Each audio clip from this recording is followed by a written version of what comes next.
All right, just think about it now. You've got what appears to be or could be a terrorist incident that brought down an Egypt Air flight. Now you've got these additional Zika cases, almost 300 women who are pregnant women who have contracted that virus. You got a lot of scared people, and a lot of them are probably saying, you know what, I'm just not going to travel. How's that? Erin Tolbert is a nurse practitioner extraordinaire, very good at calming nutcases like me down. So, Erin, I'm hearing all of this. I'm saying, you know, I don't know. Great adventure doesn't seem like a bad option to me right now. What do you say to people? Right. Yeah. Unfortunately, viruses like this, mosquitoes, they don't follow political boundaries.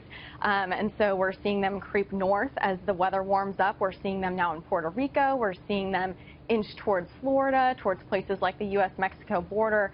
So unfortunately, even, Americans are at risk, not just with travel. And what we really need to do now is get a plan in place. We need to get the House and the Senate to agree on how much funding to allocate towards prevention and control of the virus here at home, because it is growing, it is coming, and as the weather gets warmer, as we near summer, we're going to see some outbreaks of this. We need to keep them small, we need to keep them localized, and have a plan for responding. Now, it's likely, and I've heard just scattered reports of this, Erin, and you might know better, in fact, you probably would know better, that the vast majority of these women contracted the virus from either husbands or boyfriends returning with the virus themselves from abroad, presumably Latin America. What is the danger to them, to their babies? Can you update me on that?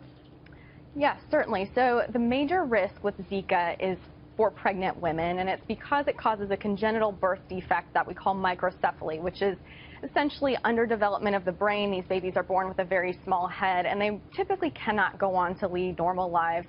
Often it even results in death, and so significant birth defects. And that's the major risk here. The disease does not cause significant symptoms in men, non-pregnant women, for example. In fact, many people don't even know they have it. We're really looking to protect pregnant women here, and that's our main focus. Well, then, for those babies, I mean,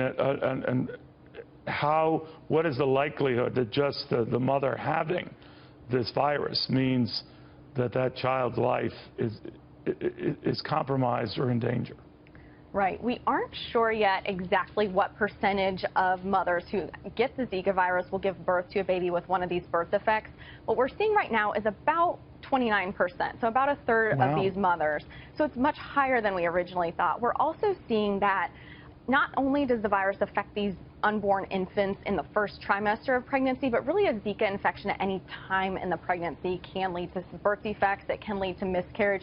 So the virus is much more dangerous than we originally thought when we saw it first break out in Brazil. We're learning more and more as this continues to develop. And unfortunately, these statistics that we're seeing are much more serious than originally thought. Wow. Scary stuff, but it looked nothing like this just last week at this time. Erin Tolbert, emergency room nurse practitioner, thank you. Thanks for having me. Very, very much.